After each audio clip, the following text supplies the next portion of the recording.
Bonjour, c'est Alexandre Materon, cofondateur du Club of Market. Aujourd'hui, on est dans un nouveau numéro de On en parle. On reçoit Sandrine Arbona, experte immobilier et gestionnaire locative, qui va nous expliquer son métier, son parcours et vous donner un maximum de conseils pour réussir au mieux vos projets. Bonjour, je suis Sandrine Arbona, fondatrice de l'agence immobilière Arbona et Associés. J'ai créé cette agence il y a peu de temps puisqu'elle a été créée en juillet de l'année 2025. Moi je viens en fait du monde de l'immobilier social puisque j'ai commencé en étant gestionnaire locatif dans une agence à vocation sociale pendant 6 ans. Après, j'ai été gérante de cette agence. Et ensuite, je suis rentrée dans un grand groupe où j'ai exercé le métier de principale de gestion locative pendant presque 15 ans. Voilà. Bon, super, merci en tout cas d'avoir accepté cette proposition. Tu vas pouvoir nous dire qu'est-ce qui t'a donné envie de créer ta société?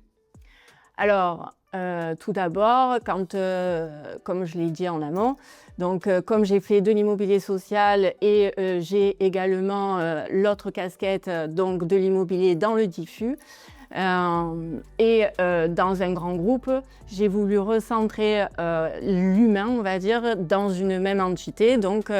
C'est pour cela que j'ai voulu créer ma propre boîte. Alors d'après ce que je comprends, tu as choisi la gestion, l'expertise, Oui. un peu moins la transaction. Non.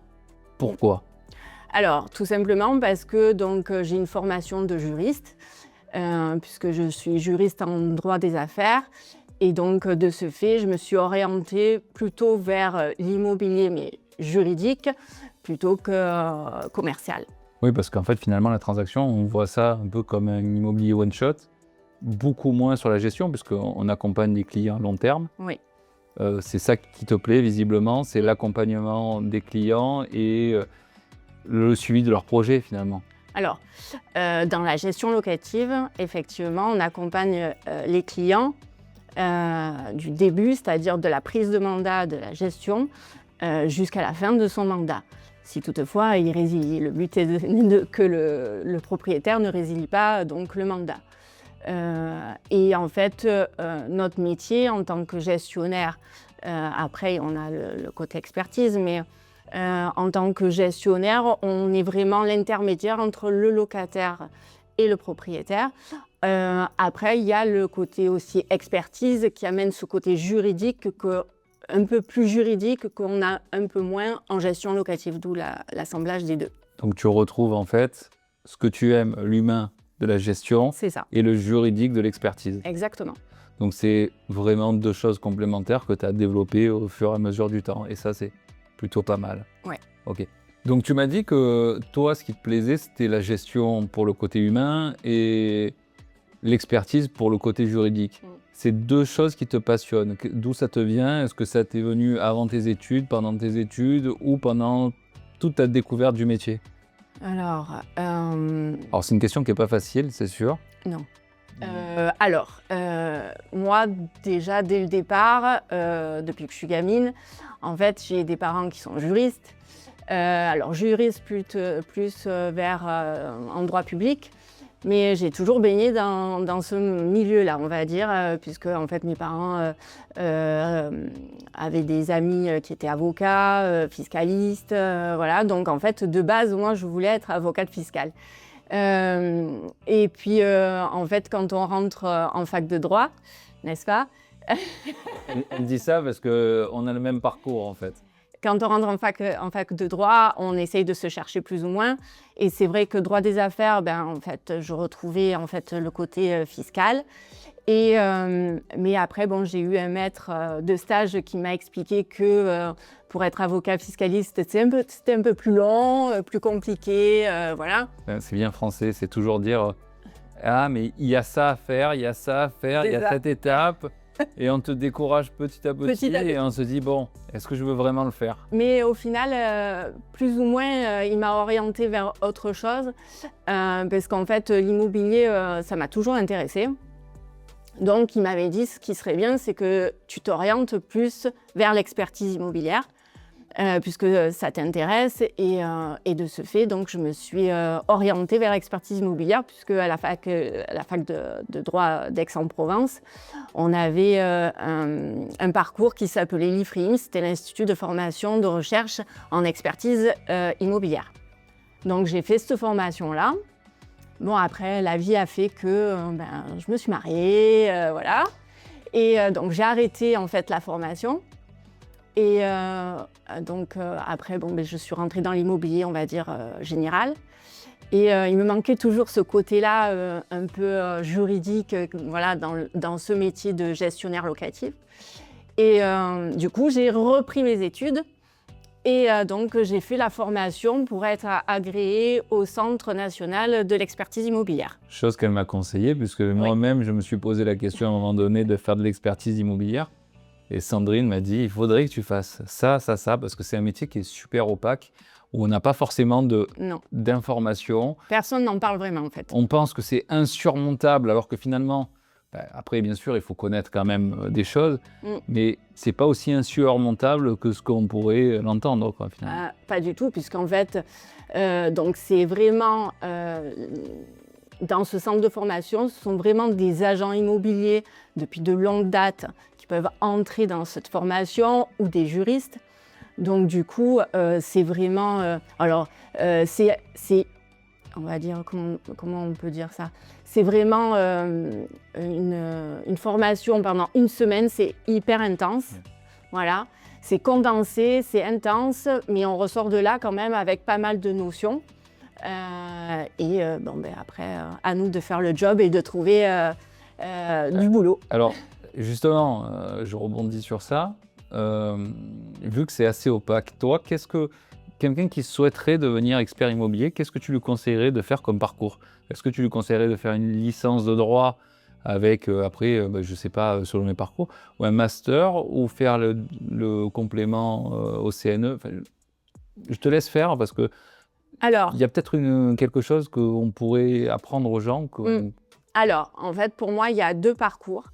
À savoir, soit on est dans le métier depuis très longtemps, c'est-à-dire qu'on peut venir de divers horizons dans le métier, de la promotion immobilière, des agents immobiliers aussi. Cependant, moi, quand j'étais en formation, j'ai vu des agents immobiliers qui étaient là, pendant plus de 20 ans en tant qu'agent co. Le problème qui se pose, c'est qu'à un moment donné, ils ont la partie juridique qui pêche un peu. Et c'est pour ça que, alors, soit effectivement, on a ce type-là, en fait, de personnes qui, à force de travailler sur le juridique, vont pouvoir progresser. Voilà. Une certaine montée en compétences. Exactement. Parce qu'il y a quand même un rapport à rédiger juridique. Donc voilà, soit ça, soit ce type-là, soit effectivement on est un peu plus jeune. Et le droit, c'est essentiel en fait. Donc soit c'est des juristes, soit effectivement ceux qui font des BTS immobiliers, si vraiment c'est leur passion. Oui, pourquoi pas après faire une formation, mais alors peut-être pas le Centre national de l'expertise, mais plutôt vers la FNAIM, où là, en fait, ils sont plus spécialisés sur des gens, voilà, comme des jeunes qui sortent de BTS, etc. Et après, donc du coup, ça amène à plusieurs possibilités. C'est des missions en cadre privé, c'est ça, ou tu peux encore monter un peu plus en compétences et être agréé par les tribunaux? Oui, tout à fait. Alors, tribunal d'appel, c'est ça? C'est ça. Donc en fait, le but, c'est de faire un maximum d'expertise pour pouvoir éventuellement, si on en a envie bien sûr, être expert judiciaire. Il faut savoir qu'en ce moment, la plupart des avocats, quand ils ont des affaires, ils doivent faire appel à des experts judiciaires, donc nommés par la Cour d'appel. Et le problème, c'est qu'on en manque actuellement. Alors, ça peut être des experts judiciaires, mais spécialisés en droit immobilier, d'où ma formation, ou experts en bâtiment, experts en assurance, voilà. Et en fait, il manque énormément de ces gens-là. Et donc, il y a un dossier à remplir. Il y a un dossier à remplir auprès du tribunal et après, c'est eux qui nous nomment pendant 3 ans et qui nous donnent les dossiers au fur et à mesure. Ok, donc c'est renouvelable tous les 3 ans? Oui. Ok. Donc il faut refaire en fait le dossier tous les 3 ans. Ok. Bon, c'est super intéressant en tout cas sur cette partie puisque on reste sur un métier qui est assez peu connu. Et moi, en discutant avec toi, ça m'a donné envie aussi de faire ça. Donc c'est plutôt pas mal. Tant mieux. Bon, du coup, maintenant, rentrons dans les détails. On confond souvent expertise, avis de valeur. Qu'est-ce que c'est la différence ou la subtilité entre ces deux procédés? Alors, un expert immobilier, déjà, il a un agrément, donc il a une responsabilité. L'agent immobilier va donner une estimation du bien, d'accord, mais sa responsabilité, en fait, elle est uniquement commerciale. D'accord, donc en fait, on a, lui, c'est vraiment, il faut vendre, voilà, on va donner une estimation. Au mieux, nous, c'est pas vraiment, en tant qu'expert immobilier, nous, c'est vraiment, on va estimer à la juste valeur du bien, sans prendre parti ni pour le vendeur, ni pour l'acquéreur. Ok, mais du coup, on revient au terme, c'est vrai, avis de valeur. Par l'agent immobilier. Concrètement, quels sont les éléments dont tu as besoin? Qu'est-ce que tu mets en valeur? Alors, pour faire une expertise, on demande d'ailleurs au client plusieurs documents afin de pouvoir dire exactement dans quoi on va s'engager. C'est pour ça que, en fait, quand un client nous demande une expertise, il nous demande toujours combien ça va coûter. Ça, c'est une très bonne question et tu anticipes un peu ma question. Donc, en fait, justement, on demande ces documents-là pour savoir exactement évaluer le temps qu'on va nous passer à évaluer donc, le patrimoine de la personne. Et donc, on a besoin de plusieurs éléments. Qu'est-ce que ça veut dire? Alors, ça va être, c'est simple. Alors, c'est assez simple. Il y a tout ce qui a trait à l'urbanisme, toutes les servitudes, le cadastre, voilà. Donc, on va avoir besoin d'un maximum d'informations à ce niveau-là. Après, nous, on a des moyens qui nous permettent d'accéder à cadastre.gouv ou d'aller en mairie, puisque nous, on a des accès un peu plus faciles à l'urbanisme. Oui, vous avez quoi, des logiciels spécialisés? On a un logiciel, mais le mieux, c'est d'aller directement en mairie. Avec notre carte professionnelle, en fait, on nous donne les renseignements du tac au tac, hein, donc voilà, ça c'est l'avantage. Donc on a besoin de ça. Après, si le bien il est loué, bien sûr on a besoin de tous les éléments, le bail en cours, le cahier des charges, les travaux qui ont été effectués sur le bien, enfin bon voilà, un certain nombre les diagnostics aussi. Et du coup, qu'est-ce que c'est ce que vous regardez en premier qui peut être ignoré du grand public, par exemple? Les servitudes. Les servitudes de passage, ça, dernièrement, j'ai eu le cas. Ça, c'est très bien d'avoir une anecdote, justement. Voilà, dernièrement, j'ai eu le cas où, en fait, de complaisance, c'était une copropriété, de complaisance avec le seul propriétaire de l'autre bien, qui était juste à côté. Il y avait des gens du voyage qui étaient sur le terrain vague, mais le terrain vague était une servitude de passage. Vous n'avez pas de bail, je suppose? Bien sûr, il n'y avait pas de bail. Donc, en fait, la personne voulait racheter ce terrain vague pour pouvoir installer un bureau professionnel. Donc, ils se sont dit, allez, je te serre la main, tu me serres la main, et OK. Mais par contre, tu dégages les gens du voyage. Donc, c'est ce qui a été fait. Et le problème, c'est qu'à l'heure actuelle, le bien, on me demande de l'évaluer, il vaut 0. Parce qu'en fait, et encore, non, il vaut même moins que 0, parce que c'est la valeur de la destruction du bien. Donc il peut avoir dans les expertises, du coup, oui. des expertises, parce que il ne faut pas que je me trompe dans les termes, négatifs. Oui. C'est-à-dire que là, à l'heure actuelle, on me demande donc de faire un rapport où il y a 2 bureaux. Un bureau, en fait, OK, pas de souci, il y a un bureau professionnel, voilà, qui est à rénover, peu importe. Mais l'autre bureau qui est sur la partie servitude de passage, en fait, il ne vaut rien parce qu'en plus, dans tout ça, il n'y a pas de règlement de copropriété. Puisque nous sommes sur un terrain où il y a 2 propriétaires.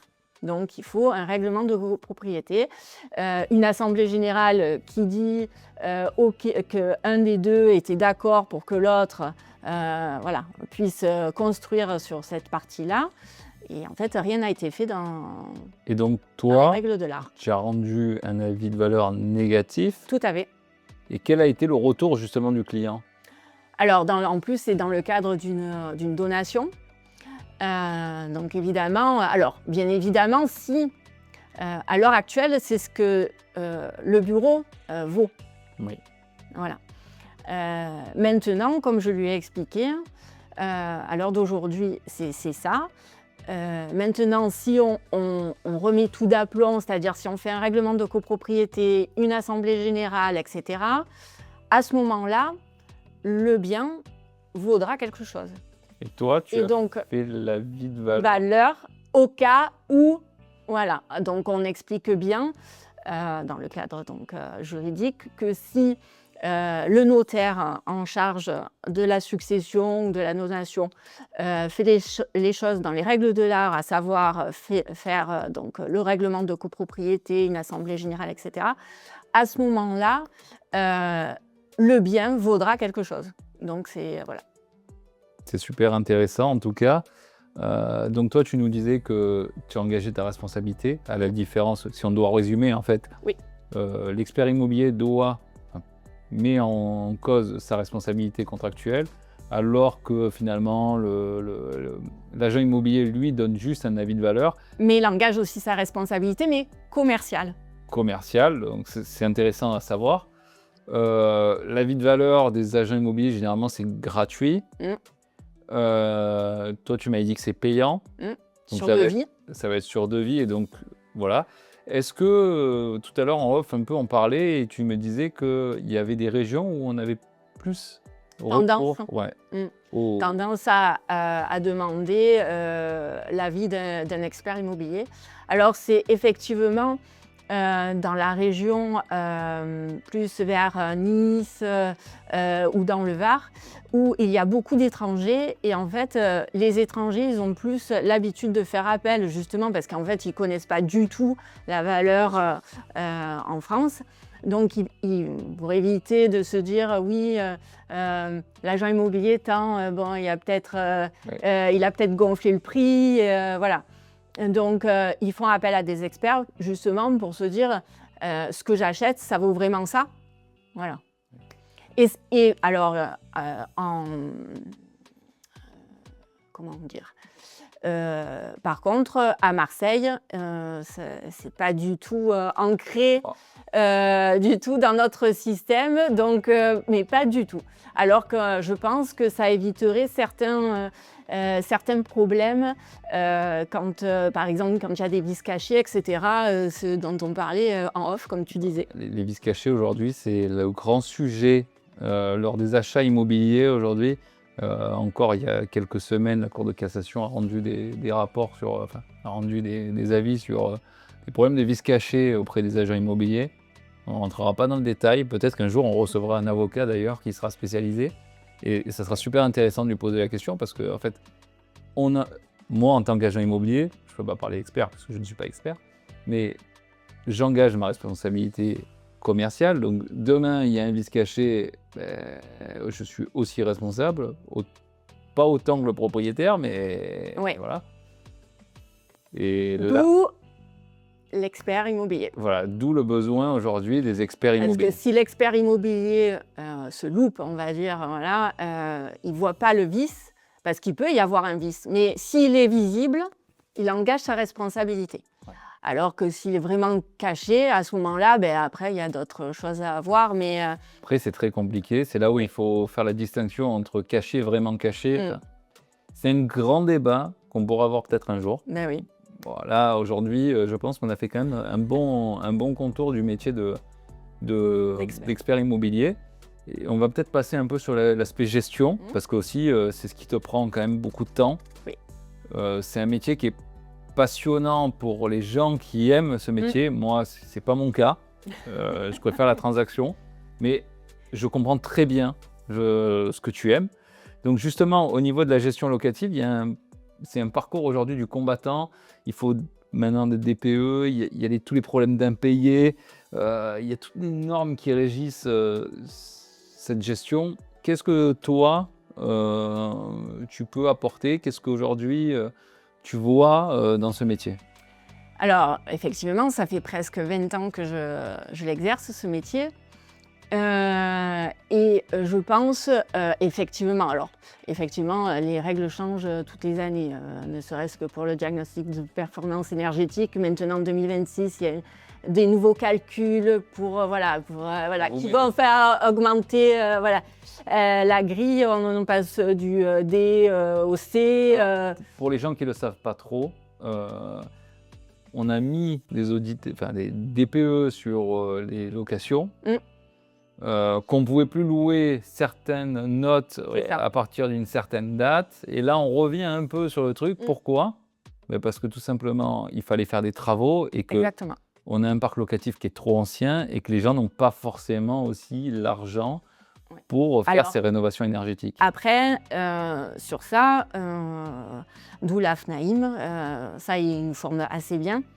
Et là, dernièrement, donc, j'ai suivi une formation où on nous explique qu'effectivement, il y a des aides, que ce soit pour le propriétaire ou pour les agences, pour qu'on puisse aider les propriétaires. Effectivement, il y a des solutions donc, à mettre en place. Alors, je ne vais pas dire. J'allais dire. Non, ça va être trop long. Mais il va falloir il faut venir me voir. Mais tu n'as pas non, mais tu as peut-être un exemple de dispositif assez simple. On a le bail rénov. Ok, et ça consiste en? Ça consiste justement à ce que le propriétaire ne débourse pas vraiment son argent personnel. Et donc voilà, on a besoin, à l'heure d'aujourd'hui, effectivement, comme tu disais, on a le parc locatif qui est assez vieillissant. Et on a besoin de solutions pour rénover. Parce que dernièrement, j'ai eu le cas d'une propriétaire, clairement, sa lettre ne pouvait pas changer dans le cadre d'un diagnostic de performance énergétique parce que en fait, le problème venait de l'extérieur, donc de sa copropriété. Et à l'intérieur, on avait fait beaucoup de travaux.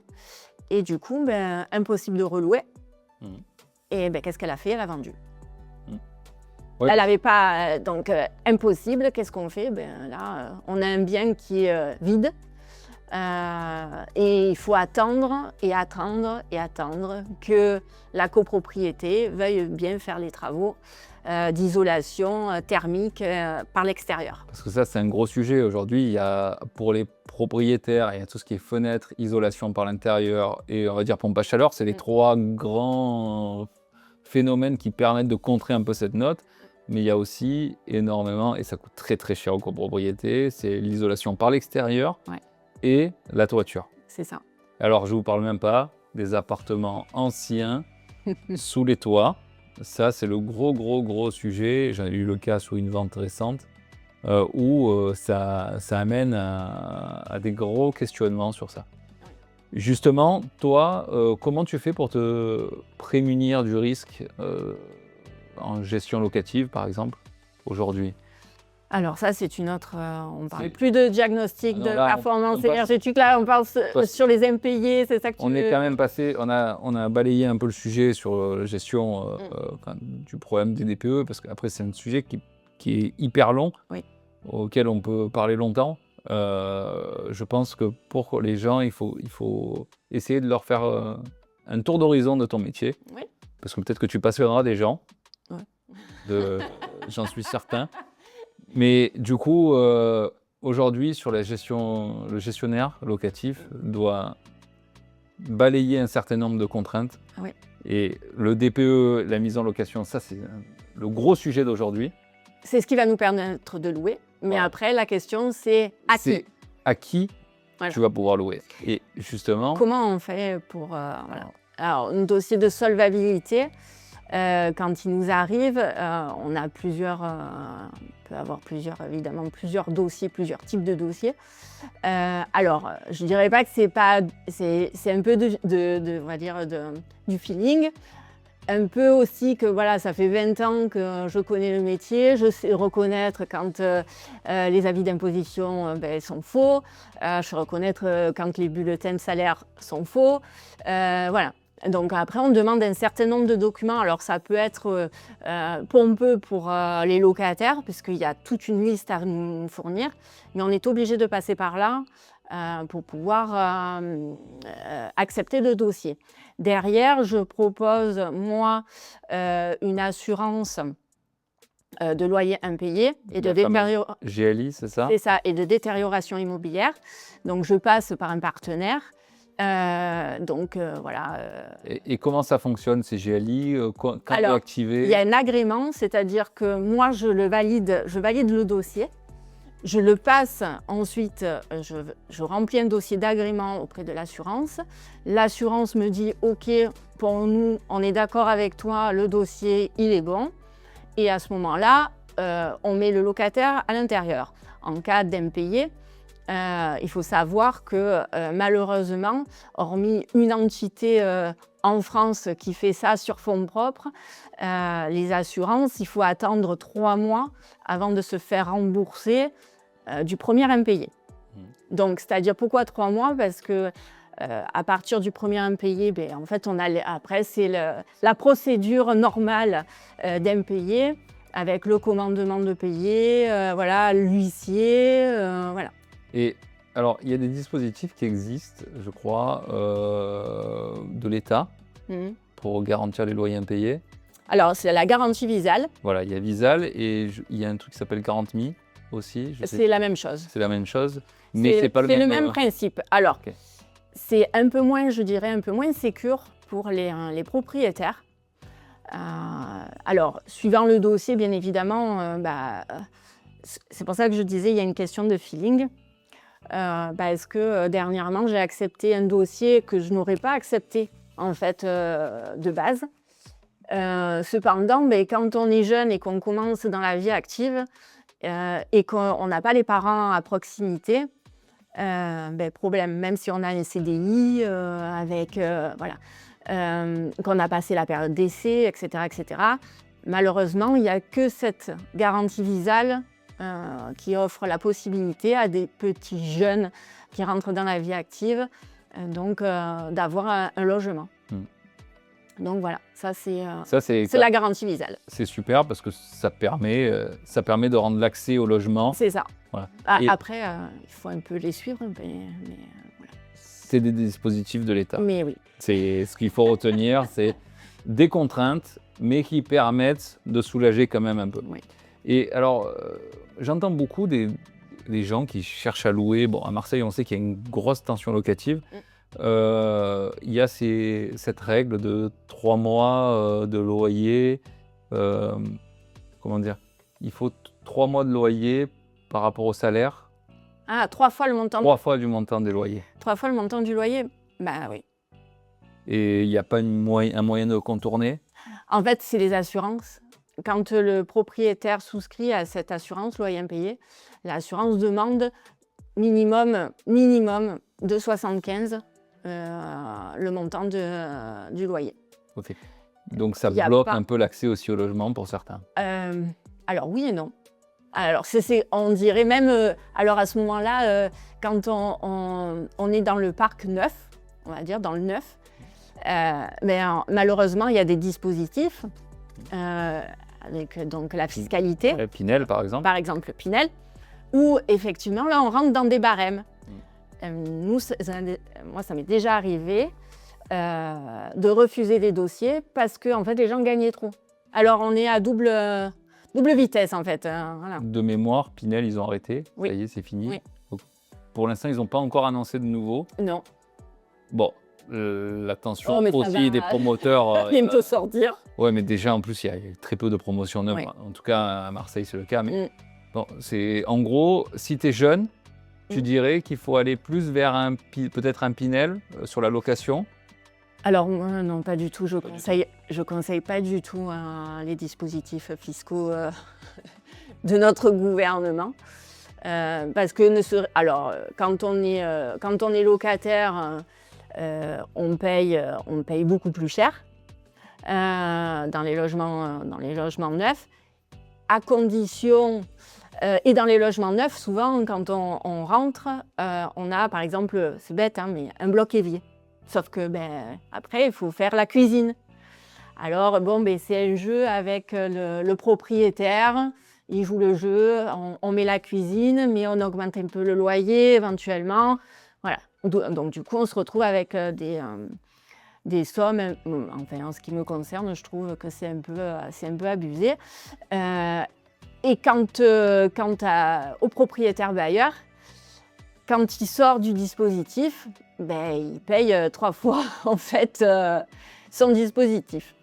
Et en fait, à la revente, ça vaut rien en fait, hein, clairement.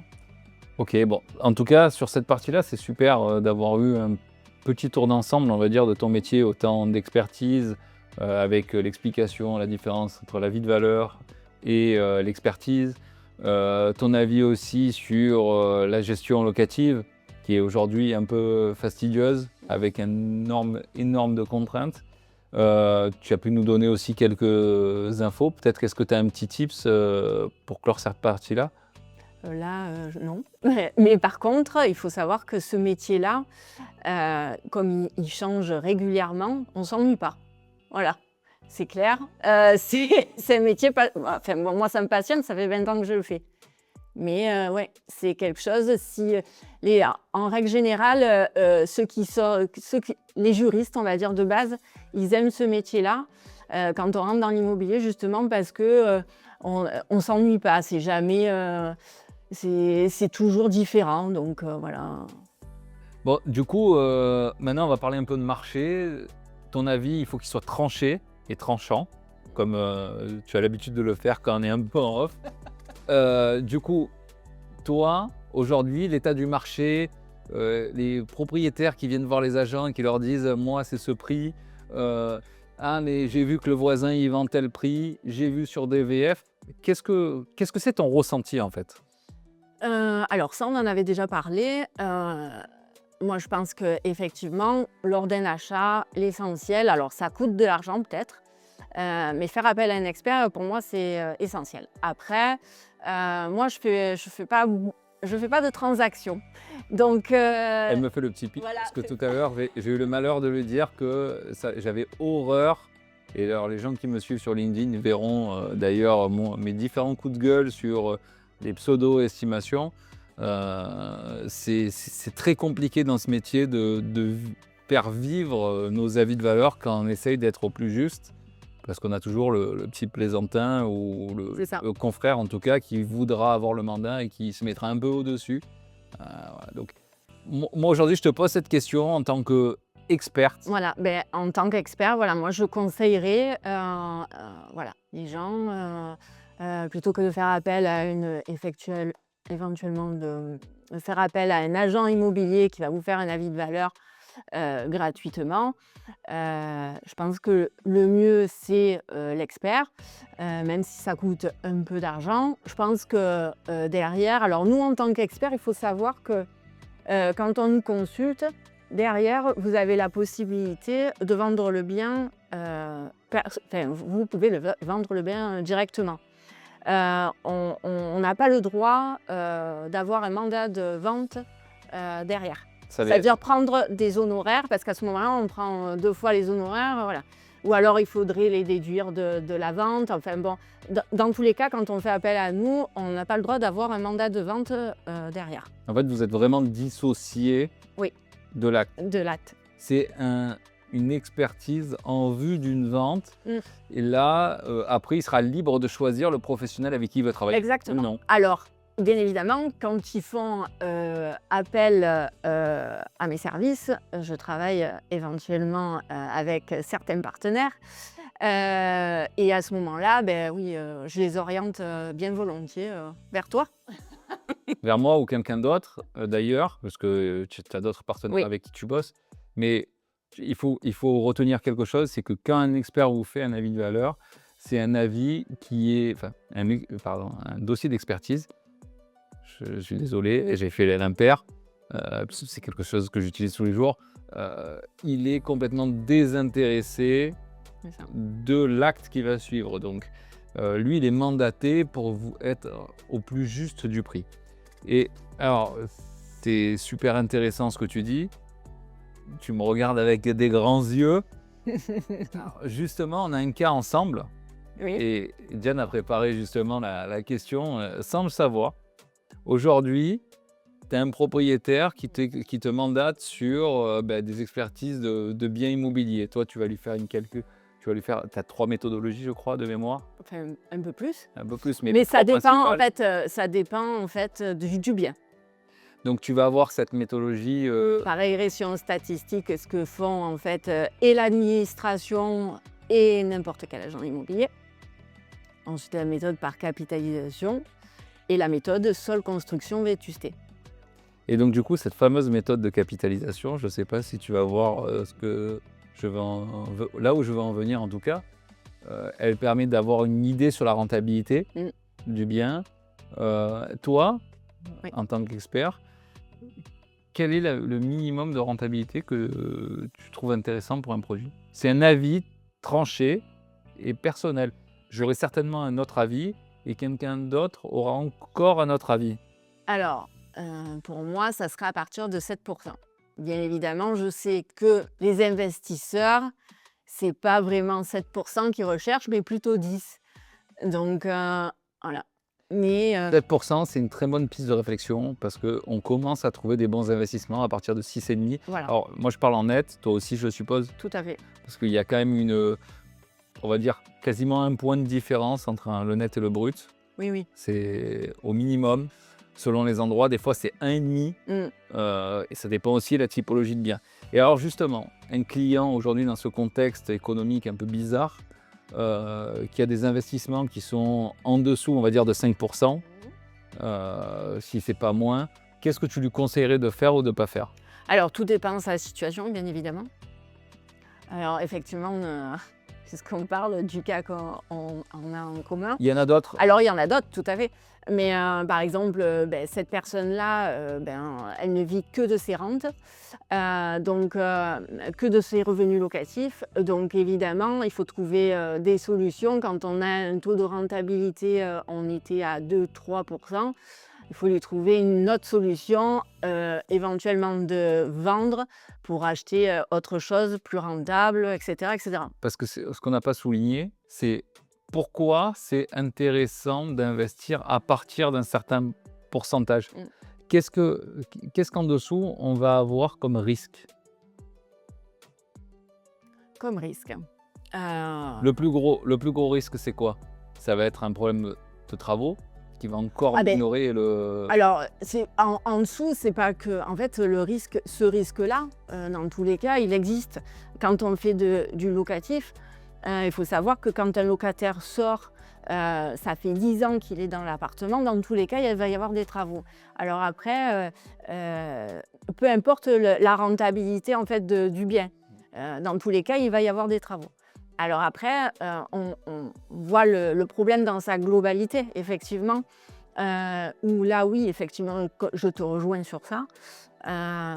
Oui, il va y avoir des travaux, donc oui, il va falloir voir en fonction du taux de rentabilité. Mais pour moi, c'est vraiment ce problème de travaux, il faut le voir dans le locatif. En fait, nous, c'est toujours, en fait, on a toujours ce problème-là, que ce soit dans les parties communes quand on gère de la monopropriété, que ce soit dans les parties communes ou dans les logements avec des va-et-vient de locataires. Dans tous les cas, il va y avoir des travaux.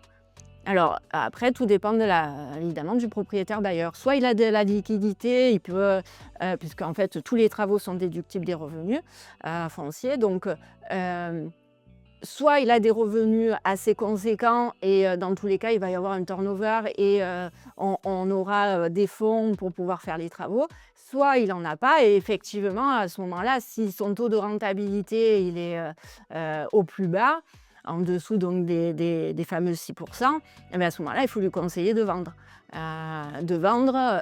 Ou plus juste. Ouais, d'arbitrer en fait son patrimoine, soit en rachetant de l'immobilier, en le conseillant de racheter de l'immobilier derrière Avec une un meilleur. rentabilité, soit en arbitrant partiellement. S'il a un immeuble, finalement, il faudrait peut-être qu'il achète qu'un appartement et qu'il place sur des marchés. C'est ça. Parce que ce qui est très important dans le patrimoine, je ne sais pas si tu me suivras dans cet avis, parce qu'il y a des avis aussi qui sont complètement différents, c'est qu'il faut parsemer son investissement pour couvrir le risque. C'est ça. Voilà. Donc ça, c'est super intéressant. Donc toi, qu'est-ce que tu ferais si tu as une rentabilité demain, tu as la chance d'avoir un immeuble qui te tombe dessus et tu as cette rentabilité, qu'est-ce que tu ferais? Est-ce que tu aurais le choix, tu garderais le choix, tu prendrais en fait, ce choix-là de garder cet immeuble, ou est-ce que tu le céderais et tu investirais autre part? Je reviens toujours à la même situation, tout dépend de la situation de la personne. Mais si c'était toi? C'est ton avis perso? C'est mon avis perso. Si ton taux de rentabilité est suffisant, je garderai le bien. S'il est insuffisant, il faut réinvestir pour avoir plus de liquidité et trouver une meilleure rentabilité ailleurs. Ok, c'est ce que je voulais entendre.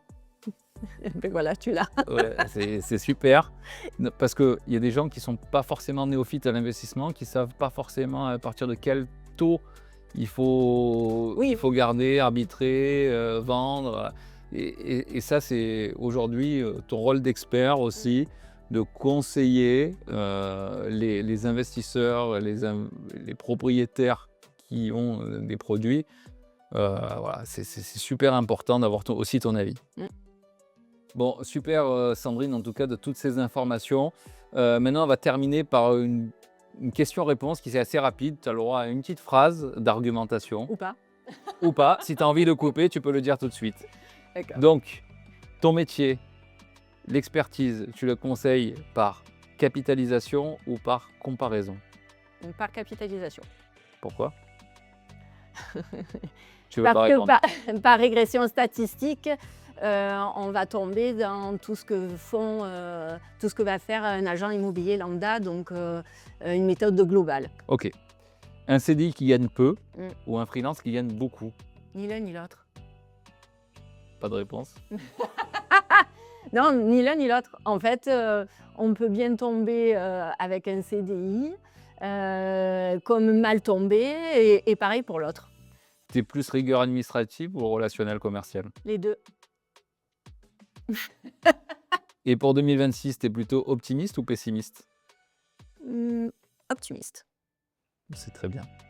Bon, en tout cas, Sandrine, merci de nous avoir reçus. Et nous, on a été très contents, en tout cas, de te recevoir, d'entendre ton passé, ton parcours et ton avis futur aussi. C'était super. J'espère que peut-être que ça va donner de l'envie aux jeunes ou aux moins jeunes. parce qu'il y a des experts qui deviennent plus tard, ou des gestionnaires de copropriété qui arrivent sur le marché plus tard. C'était super intéressant et merci, et à très bientôt, en tout cas sur la page du Club of Market. Je vous invite à nous suivre sur les réseaux sociaux et à commenter et à partager nos publications.